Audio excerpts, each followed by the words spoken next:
కులగణనకు వేలాయే రాష్ట్రంలో కులాల వారి లెక్కలు తీసేందుకు సర్కార్ సిద్ధం. అవసరమైన చర్యలు చేపట్టాలని సీఎం రేవంత్ ఆదేశం. అసెంబ్లీ బడ్జెట్ సమావేశాల్లోనే తీర్మానం దిశగా అడుగులు. న్యాయ సలహాతో పకడ్బందీగా ముందుకెళ్లాలని నిర్ణయం. ఎస్సీ ఎస్టీ బీసీలోను తేలనున్న ఉపకులాలు వాటి జనాభా 1931లో నిజాం పాలనలో గణాంకాలు మళ్ళీ ఇప్పుడే చేస్తా ఉన్నారు. తమ్ముడిగా భావించి సీఎంగా మద్దతిచ్చారు. సీనియర్ల ఎడిటర్ రేవంత్ వ్యాఖ్య తెలంగాణను పునర్నిర్మిస్తాం, మూసీ పునరుద్ధరణలో భాగం కండి బిల్డర్ల సదస్సులో సీఎం అంటూ ఒక వార్త. 1931లో నిజాం పాలనలో కులాలను లెక్క పెట్టరు, మళ్ళా ఇప్పటి వరకు లెక్క పెట్టలే. 92 ఏళ్ల తర్వాత మనల్ని లెక్క పెట్టబోతా ఉన్నారు. ఈ బీసీలో కులాలను లెక్క పెట్టబోతా ఉన్నారు. ఉపకులాలను ఎస్సీ ఎస్టీలో ఉన్న ఉపకులాలను కూడా లెక్క పెట్టబోతా ఉన్నారు.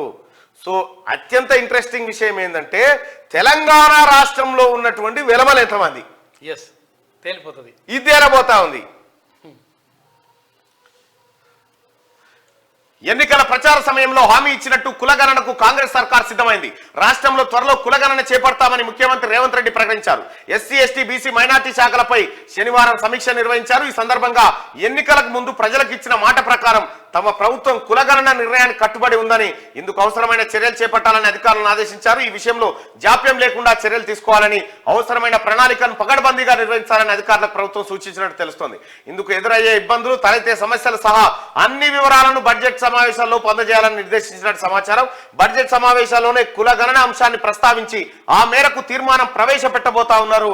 ఒకవేళ ఇది పెడితే చారిత్రాత్మకమైనటువంటి నిర్ణయం. తెలంగాణ రాష్ట్ర ముఖ్యంగా బీసీల కళ్ళల్లో ఆనందం నింపే కార్యక్రమం జరుగుతుంది.